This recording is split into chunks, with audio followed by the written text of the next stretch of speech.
అందరికీ నమస్కారం.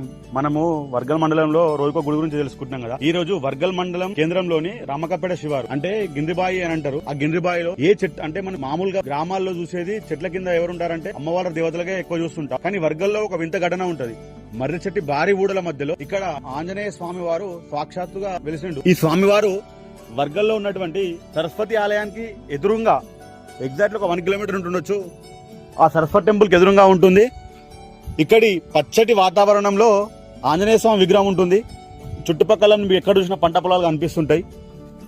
ఇక్కడ ప్రస్తుతం ఇప్పటికి రైతులు వ్యవసాయం సాగు చేస్తున్నారు. మనకు వర్గల్ నుంచి గవరం వెళ్లే మెయిన్ రోడ్ చూసుకున్నట్టయితే 200 మీటర్లు ఉంటుండొచ్చు అక్కడ నుంచి ఇక్కడ వరకు. అయితే హనుమాన్ భక్తులు తలుచుకుంటే ఏది సాధ్యం కానేది ఉండదు. వాస్తవానికి ఇప్పుడు ఇక్కడ ఈ స్వామివారి పరిస్థితి ఎలా ఉందనంటే హనుమాన్ స్వాములు చందనం పెట్టడానికి కానీ వస్తారు కదా, తర్వాత మళ్ళీ ఇక్కడికి ఎవ్వరు రారని మా దృష్టికి వచ్చింది. ఇప్పుడు మనం అందరు తలుసుకుంటే కొంచెం ఇక్కడ మనం శుభ్రం చేసుకోగలుగుతుంటాం. ఆంజనేయ స్వామి భక్తులు ఒక్కసారి మీకు ఖాళీ సమయం ఉన్నప్పుడు ఈ స్వామివారిని దర్శనం చేసుకోండి. జై శ్రీరామ్. మరిన్ని వీడియోస్ కోసం మన ఛానల్ ని సబ్స్క్రైబ్ చేయండి. హనుమాన్ భక్తులకు ఈ వీడియోని షేర్ చేయండి.